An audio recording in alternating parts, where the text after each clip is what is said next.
Hello aspirants. उम्मीद है आप लोग की पढ़ाई अच्छी चल रही होगी। देखिए फ्रेंड्स, हम लोग कहानी का परिचय, हिंदी ऑप्शनल है ना, हिंदी साहित्य का, हिंदी लिटरेचर का आपको ऑप्शनल जो पेपर है आपको यूपीएससी में, वो हम लोग करने वाले हैं। तो पहला खंड हम लोग करने वाले कौन सा था? कहानी। कहानी खंड। कहानी खंड का जो सिलेबस है कि क्या क्या पढ़ना है कहानी खंड में फ्रेंड्स, जैसे हिंदी कहानी का इतिहास पढ़ना है, प्रेमचंद की सर्वश्रेष्ठ कहानियां पढ़ना है, एक दुनिया समानांतर पढ़ना है। तो उन सब के बारे में एक पूरा डिटेल्ड एनालाइज है कि प्रेमचंद की किन किन कहानियों को पढ़ना है, पूरा सिलेबस बताया गया है। आप पिछले वीडियोस को देखिए और वो आपको हिंदी साहित्य का प्लेलिस्ट में आपको मिल जाएगा। ठीक है, अब हम लोग क्या करेंगे टॉपिक वाइज, जैसा कि मैंने बताया आपको, पहला टॉपिक हम लोग का ये है, फर्स्ट टॉपिक है, या फिर मान लीजिए इसको फर्स्ट क्लास तो वो था इंट्रोडक्शन क्लास, और ये आपको सेकेंड क्लास मान सकते हैं फ्रेंड्स, या फिर स्टडी यहाँ से हम लोग का शुरू हो रहा है। कहानी का परिचय हम लोग करेंगे, कहानी का परिचय। तो अब समझिए कहानियों से आपको परिचय करना है। जैसे ये सेगमेंट खत्म होगा मैं उपन्यास वाला ले आऊंगा, उपन्यास खंड। तो कहानी का परिचय समझिए, कुछ चीजों को आप समझते चलिए और लिखते चलिए, कुछ चीजें जो आपको इंपॉर्टेंट लगेगी उसको आप क्या करिएगा, नोट डाउन करिएगा। तो समझिए कहानी के बारे में। अब से यहाँ से आप लोग का हिंदी साहित्य ऑन हो जाता है। देखिए, कहानी कथात्मक गद्य की एक प्रमुख विधा है। तो कथात्मक गद्य क्या होता है फ्रेंड्स? जिसमें गद्य आप समझ रहे हैं और पद्य समझ रहे हैं आप। पद्य क्या होता है? एक कविता रूप से आप जो देखते हैं, और गद्य क्या होता है? जो लिखित रूप से होता है, लंबी लंबी कहानियां होता है। तो कथात्मक यानी जिसमें कथाओं के रूप में आपको गद्य मिलता है फ्रेंड्स, उसको क्या बोलते हैं? उसी का एक प्रमुख विधा क्या है? कहानी। तो आप लिखिए कथात्मक गद्य की प्रमुख विधा है कहानी। ठीक है, ये चीज आप लिख लीजिए, अपने भाषा में लिखिए कि कथात्मक गद्य की एक प्रमुख विधा कौन है? कहानी है। ठीक है, ये चीज आप समझ गए। जिस रचना में कथा का ढांचा हो, यानी कि जिस ऐसा कोई रचना जिसमें कुछ कथा हो, कथा आप समझ रहे हो, स्टोरी टेलिंग हो, जिसमें कोई कथा कहानी हो। ठीक है फ्रेंड्स, कुछ घटनाएं तथा चरित्र हो। तो कथा जब कहा जाएगा फ्रेंड्स, जब आप बचपन में सुनते होंगे, जो दादी या नानी आपको कहानी सुनाती होगी, तो आपको कुछ कथा, उसको अगर आप उस रचना में क्या होगा, कुछ घटनाएं होती हैं, घटनाएं कुछ घट रहा है, उसमें कुछ चरित्र होता है, जैसे राजा या रानी की कहानी। तो कुछ घटनाएं घट रही है फ्रेंड्स, कि राजा को हरा दिया गया, या राजा है ना को मृत्यु हो गई। और कुछ चरित्र होते हैं, जैसे राजा, राजकुमारी, राजकुमार, ऐसा कुछ चरित्र होता है। जो छोटी मोटी कहानी आप सुनी है आपने, एकदम बेसिक से समझिए। तथा जो आकार में लघु हो। ठीक है, कहानी का यही एक स्पष्ट रूप है कि वो आकार में लघु हो, छोटा हो फ्रेंड्स, लघु मतलब स्मॉल, तो छोटा हो। ठीक है, और सामान्यतः उसे उसे ही कहानी कह दिया जाता है। तो क्या है कि उसी को कहानी कहा जाता है। तो आप क्या क्या समझे कि एक कथात्मक गद्य की एक प्रमुख विधा है। ठीक है, पहला पॉइंट ये समझा आपने। फिर उसका कथा का ढांचा होना चाहिए, वो ऐसा रचना है जिसमें कुछ कथा हो फ्रेंड्स, जो जिसमें कुछ घटनाएं घटित हो, कोई चरित्र हो, और आकार में क्या हो, छोटा हो सामान्यतः। अगर आकार बढ़ जाएगा तो क्या हो जाएगा, उपन्यास हो जाएगा। ठीक है, तो ये चीज को आप समझिए। तो एक चीज समझा आपने कि आकार में छोटा होता है, और ये किसकी प्रमुख विधा है? कथात्मक गद्य की प्रमुख विधा है। ये चीज आप याद रखिए। आगे चलिए, क्या आपको समझ आ रहा है? आगे चलिए, बेसिक बेसिक रूप से। कहानी विश्व साहित्य की सर्वाधिक लोकप्रिय विधा है, जो दुनिया के हर समाज में सभ्यता के आरंभ काल से ही किसी न किसी रूप में विद्यमान है। आप समझ रहे हैं, जब बच्चा धीरे धीरे बड़ा होता है तो नानी दादी कहानी उसको सुनाती है। ऐसा हर समाज में होता है फ्रेंड्स। और छोटी कहानियां क्या होती है, आपको सुनाई जाती है। ये छोटी छोटी कहानियां जो है विश्व के प्रत्येक, आप कहीं भी चल जाइए फ्रेंड्स, आपको वो चीजें दिखेगा। सभ्यता का आरंभिक काल से ही, जब सभ्यता शुरू हुआ, कोई भी सभ्यता फ्रेंड्स, किसी भी समाज में वो कहानी विद्यमान है। वहां की कहानियां, वहां के राजा या वहां के योद्धाओं के बारे में कहानियां हो, वहां की परियों की कहानियां हो, अनेक कहानियां जो छोटे बचपन से आप सुनते आ रहे हैं, तो ये हर जगह विद्यमान है, यानी कि इसका अस्तित्व मिलता है आपको। मानवीय संस्कृति को निर्मित व संरक्षित करने में जिन साहित्यिक विधाओं ने सर्वाधिक योगदान दिया है, उसमें गीतों के अतिरिक्त कहानियों को भी महत्वपूर्ण माना जाता है। तो जब मानवीय संस्कृति का बात आता है फ्रेंड्स, ठीक है, उसका जो निर्माण या संरक्षण आपको देखा जाता है, तो इसमें कुछ साहित्यिक विधाएं हैं जो जिसका सर्वाधिक योगदान रहा है अपना समाज को, संस्कृति को बचाने में। वो गीत है फ्रेंड्स। क्या है? गीत। जो वहाँ की लोक गीत है, वहाँ का संगीत है, वहाँ का नृत्य शैली है। उसी प्रकार वहाँ जो कुछ कहानियां प्रसिद्ध फैली हुई है फ्रेंड्स, वहाँ के देवी देवताओं की कहानियां, वहाँ के राजाओं की कहानियां, वहाँ के समाज की प्रथाओं की कहानियां, कि कैसे ये सामाजिक प्रथा को बहिष्कृत किया तो इसके साथ बुराई हो गया, और जो अगर अपने कल्चर को अच्छा रखा, वो आपको लीडर बन गया, वो वहां का आपको हीरो बन गया। तो इस टाइप की कहानियां आपको संस्कृति से आपको जोड़ती है और सभ्यता के आरंभिक काल से ही इसको मिलता है आपको। तो आप समझ गए कि ये आरंभिक काल से मिलता है और मानवीय संस्कृति का निर्माण करता है और उसको संरक्षित करता है। आप गौर किए होंगे कि जो कहानियां आप सुनते हैं उसमें उस संस्कृति का बहुत बड़ा योगदान होता है। ऐसा कहानी में दो रूप होता है फ्रेंड, जो संस्कृति को मानता है और जो नहीं मानता। जो नहीं मानता वो अक्सर हार जाता है कहानियों में, और जो मानता है वो जीत जाता है। तो ये कहानियां आपकी संस्कृति को बचाने में योगदान देती है। आप समझ पा रहे चीजों को? आगे चलिए। एक दृष्टि से हमारे समाज में कहानियों की परंपरा अत्यंत प्राचीन काल से ही दिखाई पड़ती है। तो आप समझ रहे हैं कि हमारे समाज में कहानियां जो है बहुत प्राचीन है, ठीक है। उदाहरण के रूप में समझिए, जातक कथाएं, बुद्ध की जातक कथाएं है ना, जातक कथाएं। क्या आपने बचपन में वो जातक कथाएं पढ़े हैं? देखिए फ्रेंड, जो कहानियां छोटी बचपन में आप पढ़े हैं उसका बहुत ही मार्मिक अर्थ निकलता है, लेकिन शुरुआत में आप उस समय उसको एक आपको आपको अच्छा लगता है। उस टाइम बचपन में उतना ये समझ उस लेवल का नहीं होता है। उस कहानियों में बहुत गहराई अर्थ भी छिपा होता है कई बार। तो जातक कथाएं जो हमारे बहुत परंपरा जो चली आ रही प्राचीन है, ये हम समझने के लिए समझिए कुछ उदाहरण। जैसे जातक कथाएं आपने देखी होंगी। पंचतंत्र क्या आपने पढ़े हैं? पंचतंत्र की कथाएं पढ़े आपने? हितोपदेश तथा सरित सागर, कथा सरित सागर, ये कुछ प्रमुख कहानी है जिसके बारे में आप जरूर बचपन में कभी ना कभी सुन रखे होंगे। हतोपदेश है ना, या फिर पंचतंत्र की कहानियां जरूर पढ़े होंगे आप। जातक कहानियां सुने होंगे, है ना। और फिर सरित सागर है ना, कथा सरित सागर की रचनाएं थी, इस प्रवृत्ति का प्रतिनिधित्व करती है। तो ये आप समझ गए चीजों को कि ये सब कुछ कहानियां हैं जो हमारे प्राचीन काल से ही दिखाई पड़ रही है। तो ये कुछ उदाहरण थे। तो इन चीजों को लिखिए जो प्राचीन काल से उदाहरण है कहानियों का, ऐसे जातक कथाएं, पंचतंत्र। तो इस टाइप से आप इन चीजों को लिख लीजिए। हितोपदेश और कथा सरित सागर, ठीक है। ये रचना है जो हमारा उदाहरण है। ये आपको अत्यंत प्राचीन समय से ही कहानियों को हमारे समाज में दिखाया गया। तो इस पर ये उदाहरण है, जिसको आप लिख लीजिए, ये आपको काम आएगा। अब आगे चलिए। किंतु वर्तमान काल में जब कहानियों की बात की जाती है तो पारंपरिक कथा से अलग मानी जाती है। तो अभी वर्तमान डिजिटल देश में आप क्या है कि थोड़ा सा आपको ये पारंपरिक कहानी जो था, जो कथा था, उससे थोड़ा सा अलग माना जा रहा है कहानी को। तो आप क्या है कि कुछ समझ रहे हैं। अब आपको थोड़ा सा आधुनिक की ओर भी जुड़ना है। आप ये चीज आगे चलिए देखते हैं। कहानी और कथा में मूल अंतर देखिए, कहानी एक टर्म है और एक कथा टर्म है। तो ऊपर हमने समझा कि कहानी और कथा में थोड़ा सा अंतर कर दिया जाता है कि कथा थोड़ा प्राचीन हो जाता है, जैसे कि कथाएं जो होते हैं वो थोड़ा प्राचीन हो जाता है, और कहानी क्या है थोड़ा सा पारंपरिक कथाओं से अलग मानी जाती है आजकल के डिजिटल युग में। तो आप समझ गए चीजों को। कहानी और कथा में बेसिक अंतर आप समझ पा रहे हैं। कहानी थोड़ा लेटेस्ट है और कथा थोड़ा प्राचीन हो जाता है, ठीक है। ये चीज आप समझे। मूल अंतर ना तो आकार का है, आकार का अंतर नहीं है इन दोनों में। तो इन दोनों में समझिए, कहानी और कथा में अंतर आप लिख लीजिए, ऐसे डिवाइड करिए, कहानी एक तरफ लिखिए, एक तरफ कथा, और दोनों में अंतर बताइए। कहानी और कथा में अंतर क्या, कथा में और कहानी में अंतर है? आकार का अंतर नहीं है फ्रेंड्स, न ही भाषा का और ना ही उसमें विद्वान तत्वों का। तो भाषा का भी इसमें ये नहीं है, आकार का भी नहीं है, और अगर बोला जाए तो उनमें जो विद्यमान तत्व है, उसमें जो मौजूद तत्व है, कहानी का जो मूल कंटेंट है, वो भी उसमें कुछ बदलाव नहीं आता है, ठीक है। तो इसमें अंतर दृष्टिकोण का है फ्रेंड्स, सिर्फ आपका विजन का अंतर है कि आप किस तरह से आप उसको देख रहे। कहानी और कथा का दृष्टिकोण का सिर्फ अंतर है।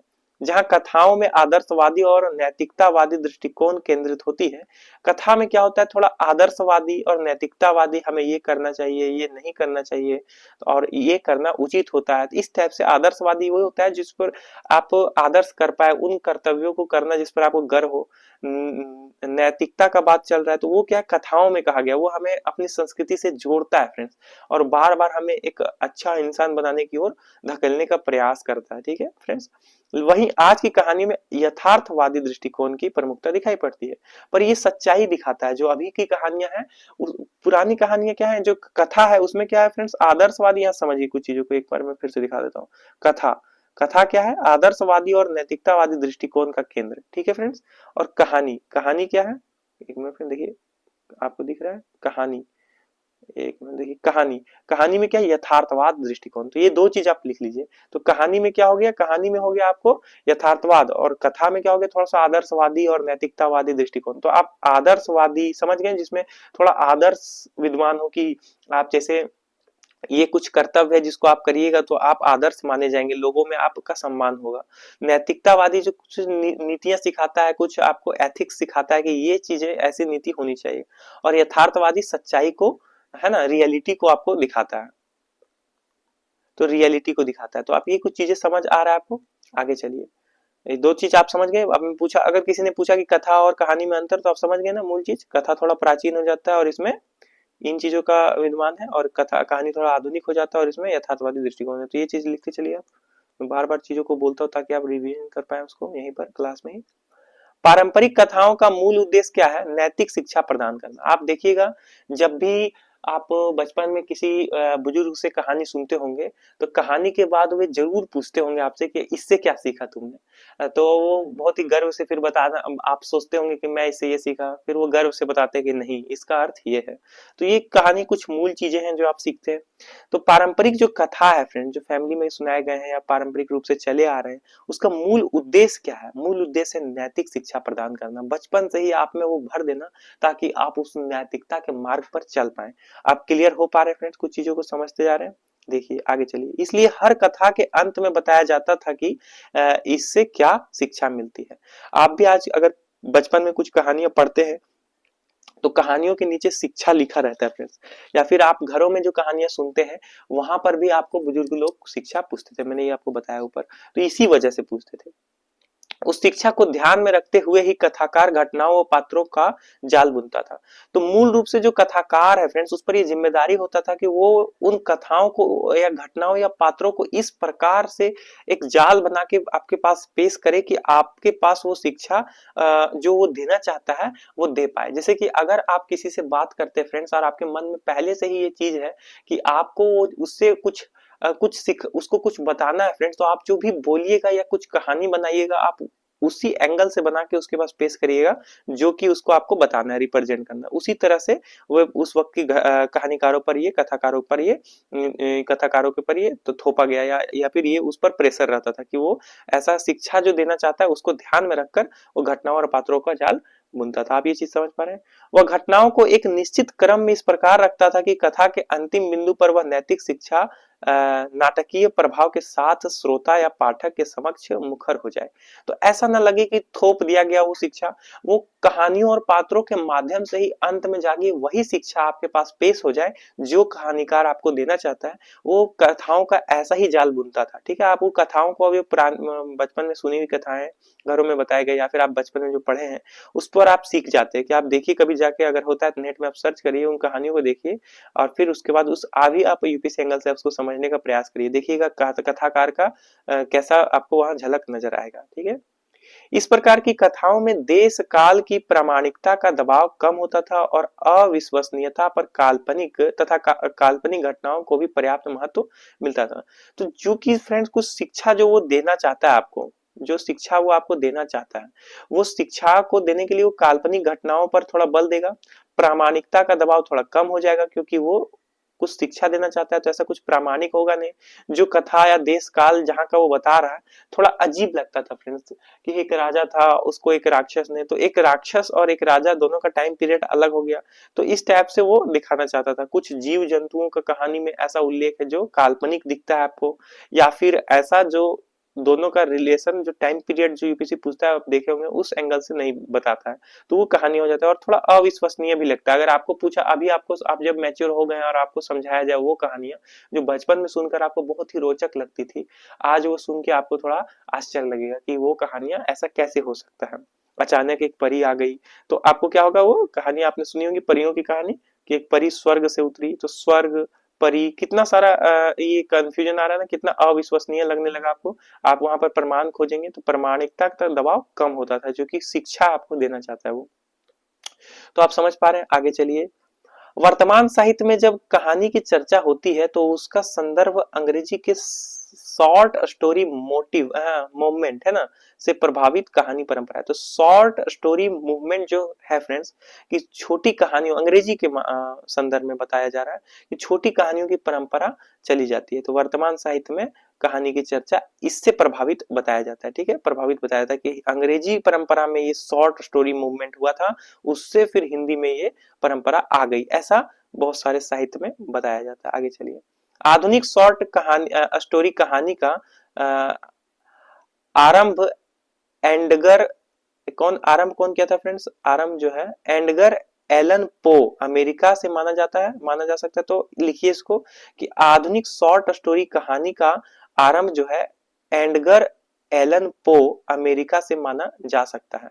तो इसको लिखिए कि जो आप समझ पा रहे हैं, जो शॉर्ट स्टोरी का जो प्रचलन हुआ वो आपको अमेरिका में देखने को मिला। और एक नाम यहाँ पे आ रहा है, जब भी नाम आ रहा है तो उसको आप लिख लीजिए, आपको फायदा होगा। ठीक है फ्रेंड्स, क्या नाम है? Edgar Allan Poe. ठीक है, शॉर्ट स्टोरी कहानी के संदर्भ में वे कहते हैं कि ये इन्हीं का कथन है फ्रेंड्स कि कहानी एक ऐसा, यहाँ समझिए फ्रेंड्स किसका कहानी? अमेरिका के निवासी जो थे, आपको एडगर एलन पो, उनका वक्तव्य है कि कहानी के बारे में, कहानी के संदर्भ में, कहानी एक ऐसा आख्यान है जो इतना छोटा है कि एक बैठक में पढ़ा जा सके और पाठक पर एक ही प्रभाव उत्पन्न करने के उद्देश्य से लिखा गया हो।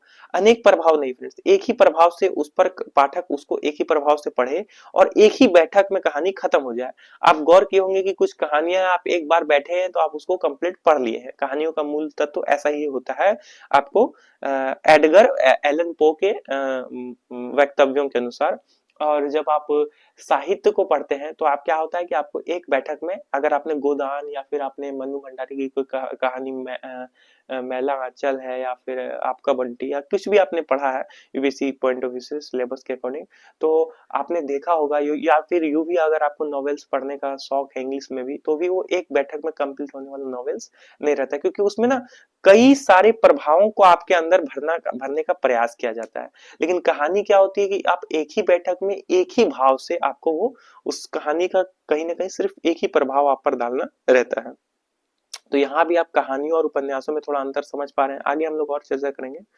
अंग्रेजों के शासन के दौर में जब अंग्रेजी संस्कृत व साहित्य से भारतीय समाज का परिचय हुआ, तो अंग्रेजों के शासनकाल के दौरान जब अंग्रेज यहाँ के संस्कृत व साहित्य से भी जो जुड़े, संस्कृति से जुड़े, यहाँ के भारतीय समाज का परिचय हुआ, यहाँ का साहित्य को जाना जब अंग्रेजों ने, तो वहां की साहित्यिक प्रवृत्तियां बंगाल से होते हुए हिंदी जगत में पहुंच गई। मैंने एक चीज बताया आपको, इतिहास में मैंने बताया, अगर आपका इतिहास में रुचि है तो मैं एक चीज बता दूं कि कोई एक सभ्यता जब बनती है और वहां अगर कोई दूसरे देश के कुछ व्यापारी या पर्यटक या किसी भी एंगल से वो अगर उस देश में यात्रा करते हैं फ्रेंड्स, तो यहाँ की कई सारे प्रभाव से वो प्रभावित होते हैं। और जब वो वापस उस देश में जाते हैं फ्रेंड्स, तो चाहे न चाहे वो यहाँ से बहुत सारी चीज, यहाँ के पेड़ पौधे, यहाँ के मसाले, यहाँ के संस्कृति, यहाँ के रीति रिवाज वो वहां पे भी ले जाते हैं। और वहां से जब आते हैं फ्रेंड्स, तो चाहे न चाहे अनजाने में वो वहां की चीजें यहाँ ले जाते हैं। इस तरह से क्या होता है, एक चक्र बन जाता है कि तो इस तरह से आपको संस्कृतियां देखने को मिलती है ना। निर्माण जो चीजें निर्माण शैली है उसमें भी आप देखते हैं कि आपको विदेशियों का प्रभाव मिलता है। तो अंग्रेजी शासन के दौरान जब वहां के लोग यहाँ की संस्कृति और साहित्य से जुड़े, तो वहां की साहित्यिक प्रवृत्तियां बंगाल से होते हुए हिंदी जगत में पहुंच गई। तो बंगाल में हिंदी जगत में पहुंची, वहां का भी कुछ परंपरा, ये चीज स्वाभाविक है। इसके परिणामतः हिंदी में भी पश्चिमी यथार्थवाद के प्रभावित कहानियां लिखी जाने लगी। तो पश्चिम में क्या था फ्रेंड्स, इंग्लिश स्टोरी राइटिंग, जो शॉर्ट स्टोरी राइटिंग का मूवमेंट था, उसमें क्या था फ्रेंड्स कि यथार्थवाद पर बहुत ही महत्व दिया जाता था। और यहाँ की कहानियों में क्या है कि आपको मैंने बताया कि कुछ कहानीकार ऐसा था कि वो आप पर कुछ प्रभाव छोड़ना चाहता था, आपको कुछ शिक्षा देना चाहता था, जिस वजह से यहाँ की कहानियां काल्पनिक हो जाती थी और यथार्थवाद से पीछे छूट जाती थी। और वो कहानी को आपको सिर्फ एक उद्देश्य के रूप में, ज्ञान का जो उद्देश्य था वही रूप में आपके सामने उभर के आता था। पर जब अंग्रेज यहाँ आए तो जाने चाहे न चाहे, है ना, जाने अनजाने वहां के आपको बंगाल होते हुए वहां का प्रभाव आपको हिंदी में देखने को मिलता है। और क्या होता है कि यहाँ की कहानियों में यथार्थवाद, रियलिटी की आपको झलक दिखने लगती है, जैसा कि आपको उस वक्त इंग्लिश मूवमेंट में आपको दिखता है। आपको देखिए, आगे चलिए। इन कहानियों की विशेषता यह थी कि इसमें यथार्थ जीवन के किसी पक्ष का उद्घाटन किया जाता था, है ना। यथार्थ जीवन का किसी पक्ष का उद्घाटन, तो यथार्थ जीवन जो रियल लाइफ है फ्रेंड्स, उसमें जो घटनाएं हैं, उसमें जो पात्र हैं, उसको लाया जा रहा है। ठीक है फ्रेंड, तो ऐसा वहां पर आ गया। और आदर्शों व कल्पनाओं से यथासंभव दूरी रखी जाती थी। तो वो उसमें क्या यथार्थवाद पर ज्यादा जोर दिया जाता था उन कहानियों में, और कल्पना और इन चीजों का थोड़ा सा दूर रखा जाता था आदर्शों को, कि ये आदर्श है। आपको पता है फ्रेंड्स कि कुछ आदर्श की बातें होती है कि ये आदर्श है, इन चीजों को करना चाहिए। पर यहाँ की कहानियां, अब जो कहानियां आने लगी है फ्रेंड्स आधुनिक टाइम में, तो उस कहानियों में क्या है, आपको भारतीय झलक हटते जा रहा है, और आपको यूरोपियन या यूं कहें इंग्लिश प्रभाव से आपको देखा जाए तो आपको ये देखने को मिलेगा कि यथार्थवाद आपका ज्यादा उस पर ये प्रभावित है। ठीक है फ्रेंड्स, तो हमने क्या चर्चा किया आज की